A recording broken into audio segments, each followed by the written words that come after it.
a little quick review of what we're learning today. Okay, so we got a pair of parallel lines here. We can call them M and N if we wanted to, or we don't have to name them at all. And they're being cut by this long line. That long line is called a transversal. Okay, so we're going to be looking for certain pairs of angles that are equal, and they give them names, like alternate interior. These are the angles that are on the interior of this picture. They're going to be equal, so they alternate. So angle 3 and angle 6 is one of the pairs. So I'll write it down. And the other pair is angles 4 and 5. So angle 4 and angle 5 is the other pair. It doesn't make a difference with the little angle sign. If you leave it like a little angle, you put a little cross through it, same thing. Okay, and they're equal. So if angle 3 was 70 degrees, that means angle 6 is 70 degrees. Now, before we get into the other terms of angles, how do you figure out how big angle 4 or angle 5 is? Well, since these two angles are together on a straight line, that means that they're going to be supplementary and they're going to add to 180. So if this takes up 70 degrees, angle 6, that means angle 4 is going to be 110. So that means this is 110 also. Okay, now we also know then that angle 6 and 8 are also supplementary, so we know that it's going to be 110. But I just wanted to look into the names of these. So alternate exterior.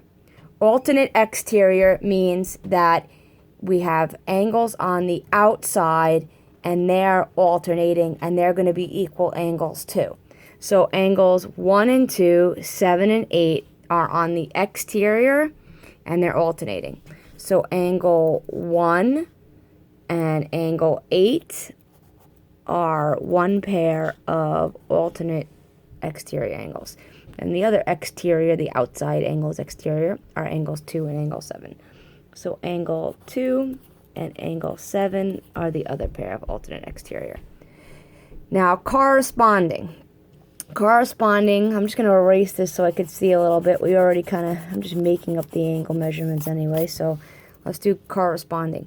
Corresponding are angles that are on the same side of the transversal, so I'll kind of move this out. They're on the same side of the transversal, and they correspond to each other. They equal each other. So if I were to cut this one out and place this one on top of the bottom one, you would find your corresponding angles, or angle 2 would fall right on top of angle 6. So they're going to be equal anyway, because like I showed you before, this guy was 110, that guy would be 70, and we knew that he was also going to be the same measurement as 70. So there's 4 pairs of corresponding.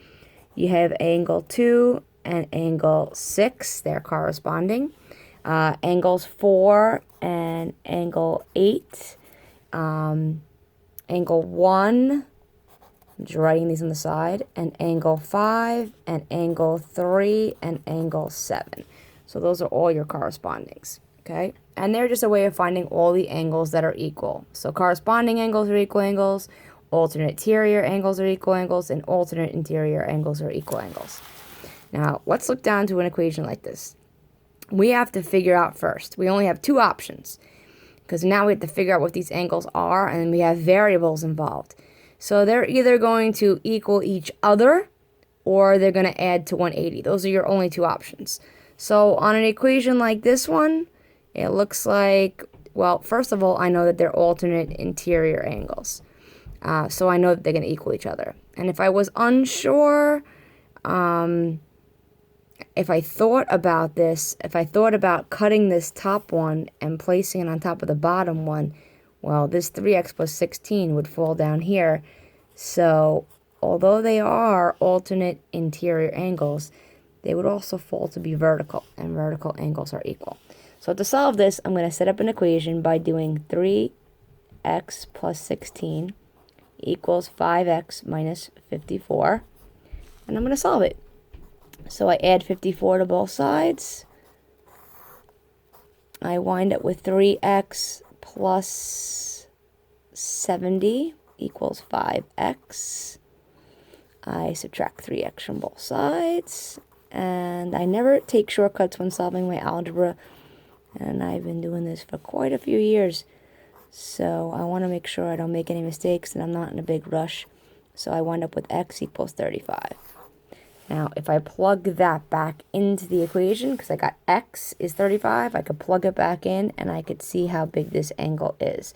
Of course, I left my calculator upstairs, and so I'm going to do it by hand. So 35 times 3 is 105 plus 16. So that means that this angle is 121 degrees. 121 for this one too, since they equal each other. And then if I wanted to find the one next door to it, all I would have to do is 180 minus 121, and I would have that one as well. So I could find all the angles in this. So remember, your two options are either they equal each other, or if they are not one of these angles, or they're not vertical angles, because that's another pair of equal angles we learned from the other day, then they would have to add to 180, and I could just make an equation by setting two angles equal to 180, and then adding them together, setting it equals to 180, and solving it, and I could still find the angles. Okay, if you have any questions, don't forget to email me, and we can look through any other options you have, any questions you have.